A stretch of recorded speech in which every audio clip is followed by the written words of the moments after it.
আসসালামু আলাইকুম। আজকের ক্লাসে আমি আছি সিফাত। আজকের ক্লাস হচ্ছে এইচএসসি উচ্চতর গণিত দ্বিতীয় পত্র বহুপদী ও বহুপদী সমীকরণ এই চ্যাপ্টার থেকে।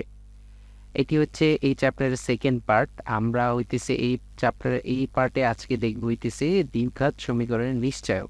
আচ্ছা, নিশ্চয়ক মূলত বলতে কি বোঝায়? আমাদের নিশ্চয়ক বলতে বোঝায় যে দ্বিঘাত সমীকরণের ক্ষেত্রে মূলদ্বয় বাস্তব হবে কিনা, মূলত হবে কিনা, সমান হবে কিনা। এখন নিশ্চয়ককে আমরা কিভাবে ইন্ডিকেট করব বা নিশ্চয়ককে কোনটাকে নিশ্চয়ক বলা হয়? আমরা জানি যে এই x square plus b x plus c equals to zero, এটা যদি একটা দ্বিঘাত সমীকরণ হয়, তার এক্স এর যে সমাধানের যে ফর্মুলাটা সেটা হইতেছে minus b plus minus root over b square minus four a c divided by twice এ।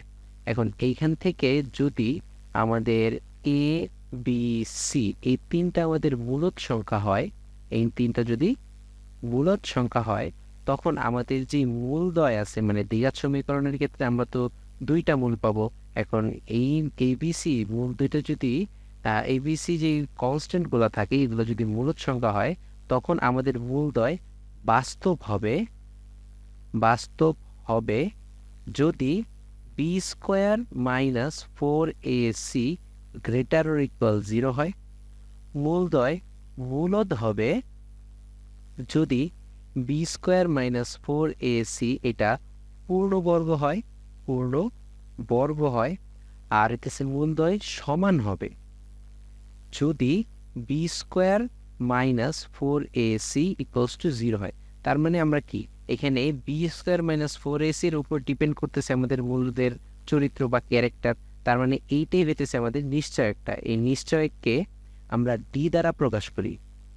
নিশ্চয়ক এটাকে আমরা ডি দ্বারা প্রকাশ করি, আর ডি হইতেছে b square minus four a c. তাহলে নিশ্চয়ক রিলেটেড যদি আমরা একটা ম্যাথ করতে চাই, তাহলে আমরা একটা এক্সাম্পল সলভ করি। যেমন এখানে বলছে যে কে এর মান কত হলে এই যে এত সমীকরণের মূলদ্বয় সমান হবে। আমরা দেখতে পারতেছি এখানে লেখা আছে k x square minus k plus two into x plus four equals to zero. তার মানে এটা একটা দ্বিঘাত সমীকরণ। এই সমীকরণটাকে যদি আমরা a x square plus b x plus c equals to zero এই সমীকরণের সাথে কম্পেয়ার করি, তাহলে আমরা দেখতে পারবো যে এ সমান সমান দেওয়া আছে কে মাইনাস ওয়ান, তারপর বি সমান সমান দেওয়া আছে মাইনাস কে প্লাস টু, এবং সি সমান সমান দেওয়া আছে ফোর। এখান থেকে যদি আমরা নিশ্চয়ক ডিটা বের করতে চাই, কারণ আমাদের কি বলছে যে মূলদ্বয় সমান হবে কিনা, তাহলে সমান হওয়ার জন্য শর্তটা কি ছিল এর আগের পেজে একটু দেখি। সমান হওয়ার জন্য শর্ত ছিল যে b square minus four a c সমান সমান জিরো হবে। আচ্ছা, তাহলে এইখানে আমরা ডিটাকে বের করে নিই। ডি সমান সমান b square minus four a c. সেটা বি মানে কত? বি মানে হইতেছে মাইনাস কে প্লাস টু, এর মাথায় হবে একটা স্কোয়ার, তারপরে হইতেছে মাইনাস ফোর, এরপরে এ হইতেছে k minus four, sorry k minus one, আর ইন্টু ফোর সি হইতেছে ফোর।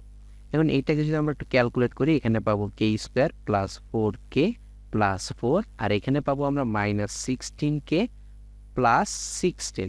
তাহলে এটাকে একটু ক্যালকুলেট করলে এটা পাবো হইতেছে k square minus twelve k plus twenty. এখন আমাদের কি বলছে যে কে এর মান কত হলে মূলদ্বয়ের সমান হবে।